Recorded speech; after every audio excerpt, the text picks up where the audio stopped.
Hello दोस्तों आज की वीडियो में हम दिल्ली सल्तनत के वंशों को याद करने की ट्रिक के बारे में जानेंगे। दिल्ली सल्तनत में 5 वंश चले थे। उन 5 वंशों को एक ऐसी ट्रिक के माध्यम से याद करेंगे जिससे पांचों वंश क्रम वाइज हमें याद हो जाए। तो दोस्तों, ये ट्रिक बहुत ही बढ़िया ट्रिक है। इस ट्रिक के माध्यम से आपको दिल्ली सल्तनत में चलने वाले पांचों वंश क्रम वाइज याद हो जाएंगे। और दोस्तों, इसमें मैं कुछ आपको इम्पोर्टेंट क्वेश्चन भी बताऊंगा जो कि अक्सर एग्जाम में पूछे जाते हैं। तो दोस्तों, बिना किसी देरी के शुरू करते हैं। तो दोस्तों, ट्रिक आपके सामने स्क्रीन पर है। ट्रिक क्या है? जीके तो सरल लगती है। जीके तो सरल लगती है। जब हमारे सर पढ़ाते हैं तो सर के पढ़ाने से जीके तो सरल लगती है। जीके तो सरल लगती है। तो जी से क्या हो गया? जी से हो गया गुलाम वंश, ठीक है। के से खिलजी वंश, ठीक है। टी से तुगलक वंश, और सरल में एस से सैयद वंश, और एल से लगती है, मतलब एल में लोधी वंश, ठीक है। तो सर के पढ़ाने से जी के तो सरल लगती है। तो इसमें क्या हो जाएगा?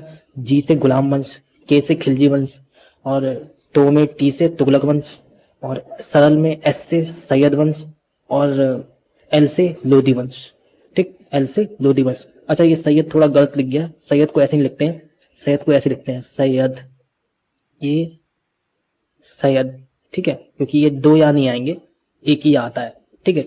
तो दोस्तों, इस ट्रिक के माध्यम से आपने देखा कि आपको पांचों के पांचों वंश जो दिल्ली सल्तनत में चले थे वो आपको क्रमवार याद हुआ है, ठीक है। अब हम ये देखते हैं, कुछ इससे इंपॉर्टेंट क्वेश्चन देख लेते हैं, जैसे कि इनके संस्थापक कौन थे।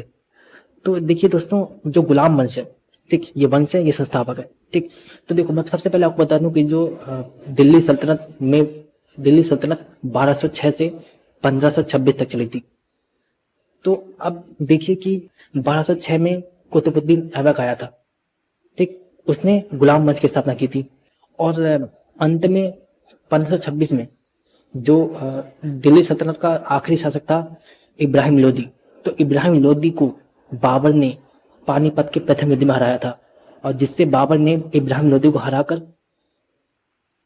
मुगल वंश की स्थापना की थी, ठीक है। तो दिल्ली सल्तनत 1206 से 1526 तक चली थी, ठीक। तो 1206 में कुतुबुद्दीन ऐबक दिल्ली सल्तनत का पहला शासक था, और उसने गुलाम वंश की स्थापना की थी, ठीक है। तो गुलाम वंश की स्थापना किसने की थी? गुलाम वंश के संस्थापक कौन थे? कुतुबुद्दीन ऐबक। दूसरा, खिलजी वंश के संस्थापक कौन थे? जलालुद्दीन फिरोज खिलजी। कुछ लोग कहते हैं अलाउद्दीन खिलजी। अलाउद्दीन खिलजी इसका प्रमुख शासक था। मतलब अलाउद्दीन खिलजी ने बहुत सारे ऐसे काम किए थे जिसकी वजह से वो बहुत ज्यादा फेमस है, बहुत ज्यादा फेमस है वो। लेकिन खिलजी वंश की स्थापना उसने नहीं की थी। खिलजी वंश की स्थापना जलालुद्दीन फिरोज खिलजी ने की थी, ठीक। और तुगलक वंश आता है तीसरा। तुगलक वंश में क्या है कि इसकी स्थापना किसने की थी? गयासुद्दीन तुगलक ने, ठीक। जैसे लेकिन हम मोहम्मद बिन तुगलक के बारे में बहुत सुनते हैं। तो मोहम्मद बिन तुगलक के बारे में बहुत सुनते हैं हम, लेकिन उसने स्थापना नहीं की थी। स्थापना किसने की थी तुगलक वंश की? गयासुद्दीन तुगलक ने। और सैयद वंश की स्थापना किसने की थी? खिज्र खान ने। और लोदी वंश की स्थापना किसने की थी? बहलोल लोदी ने, ठीक। तो ध्यान रखना, गुलाम वंश के संस्थापक कुतुबुद्दीन ऐबक, खिलजी वंश के संस्थापक जलालुद्दीन फिरोज खिलजी, तुगलक वंश के संस्थापक गयासुद्दीन तुगलक, सैयद वंश के संस्थापक खिज्र खां, और लोदी वंश के संस्थापक बहलोल लोदी। अब दोस्तों, अब आपको एक बात बताता हूँ कि इसमें एक क्वेश्चन ये भी पूछ सकता है कि दिल्ली सल्तनत में सबसे लंबा शासनकाल किस वंश का था?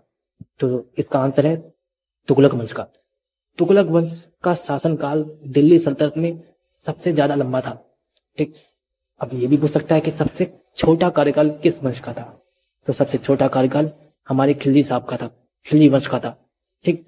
तो सबसे लंबा कार्यकाल दिल्ली सल्तनत में तुगलक वंश का, सबसे छोटा कार्यकाल दिल्ली सल्तनत में खिलजी वंश का, ठीक है। तो दोस्तों, ये कुछ इंपोर्टेंट क्वेश्चन थे जो कि पूछा जा सकते हैं।